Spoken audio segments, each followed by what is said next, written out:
Today in this session we will discuss about foaming, which is one of the major boiler problems which are caused by the use of hot water. First of all we will discuss about what is foaming. Foaming किसे कहते हैं और foaming होता क्या है, और boiler के अंदर जो फोमिंग हो रहा है उसके मेन क्या रीजंस हैं, क्या कॉजेस हैं, और जब फोमिंग हो जाता है तो उसमें बॉयलर में किस तरह की कठिनाइयां आती हैं, what are the disadvantages of foaming in the boiler, उसके बारे में हम डिस्कस करेंगे। और लास्ट में हम उसके प्रिवेंशन मेथड्स के बारे में डिस्कस करेंगे कि किस तरह से फोमिंग को बॉयलर में बनने से रोका जा सकता है। हम फेनन या जाग बनना भी कहते हैं। तो बॉयलर के अंदर जो पानी भरा जाता है उसमें अगर इम्प्योरिटीज घुली हुई होती हैं, अशुद्धियां होती हैं, हार्ड वाटर होता है, सॉल्ट जो है उसमें घुले हुए होते हैं, तो बॉयलर में जो पानी है उसकी सरफेस के ऊपर बबल्स बनना स्टार्ट हो जाते हैं, फोम्स बनना स्टार्ट हो जाते हैं, झाग बनना स्टार्ट हो जाते हैं, और उसे हम फोमिंग कहते हैं। तो बेसिकली ऑयल और ग्रीस और एनी अदर सोपी हायर फैटी एसिड्स या दूसरी जो अशुद्धियां हैं घुली हुई जो पानी के अंदर, बॉयलर के पानी के अंदर होती हैं, तो वो क्या करती हैं, mainly reduces the surface tension of the water, पानी के पृष्ठ तनाव को कम कर देती हैं, और उसके कारण बॉयलर के जो पानी है अपना उसकी सरफेस के ऊपर बबल्स का फॉर्मेशन होने लगता है, और बबल्स भी कैसे होते हैं, स्टेबल स्थायी बबल का निर्माण होना प्रारंभ हो जाता है, and this process is known as foaming. और ये जो बबल्स हैं, these bubbles are carried over by the steam leading to excessive priming, और ये बबल्स जो है वो स्टीम के साथ में अंदर मशीन में जाना चालू हो जाते हैं, और इसमें इस तरह से एक्सेसिव प्राइमिंग भी हम इस तरीके की प्रोसेस को बोल सकते हैं।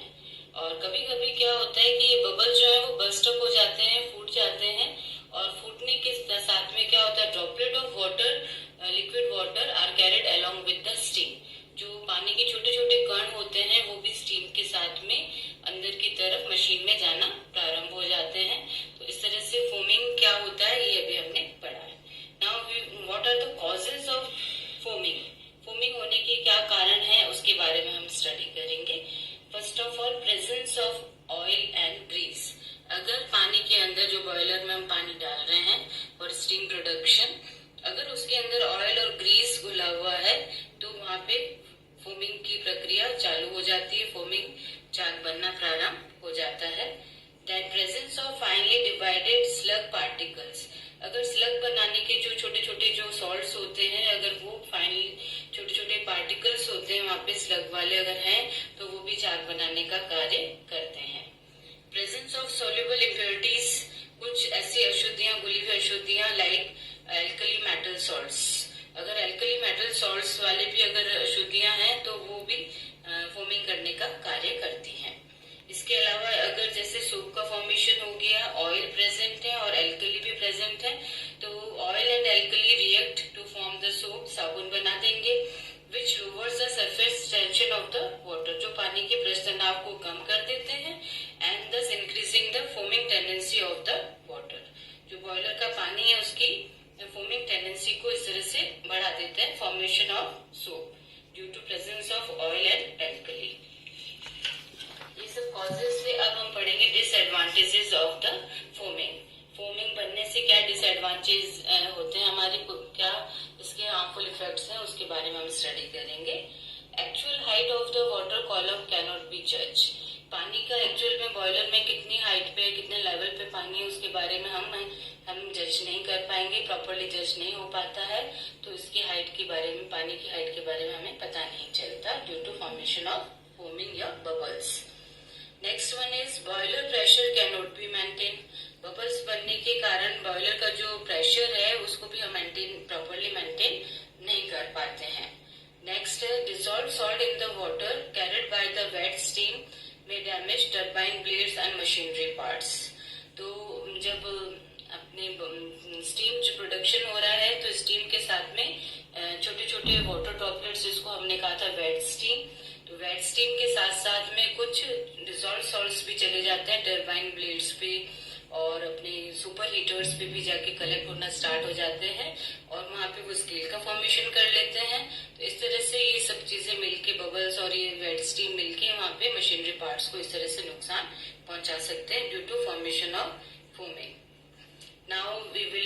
Study about the prevention of foaming.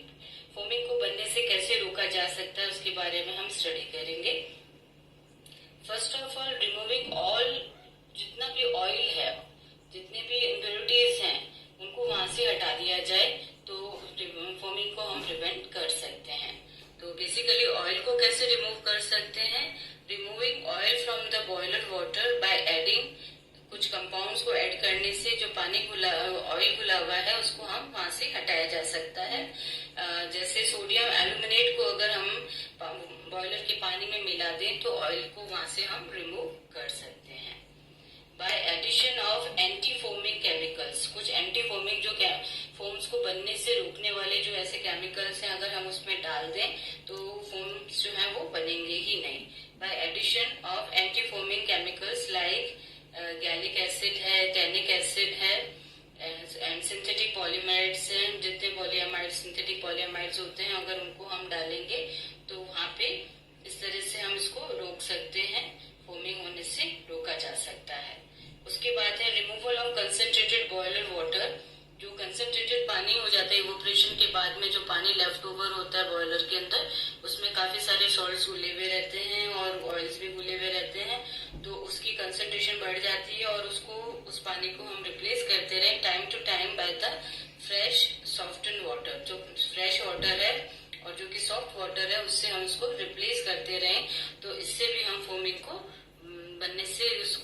बनने से रोका जा सकता है बॉयलर के अंदर। तो इस तरह की प्रिवेंशन मेथड्स हमने स्टडी की है। Thank you.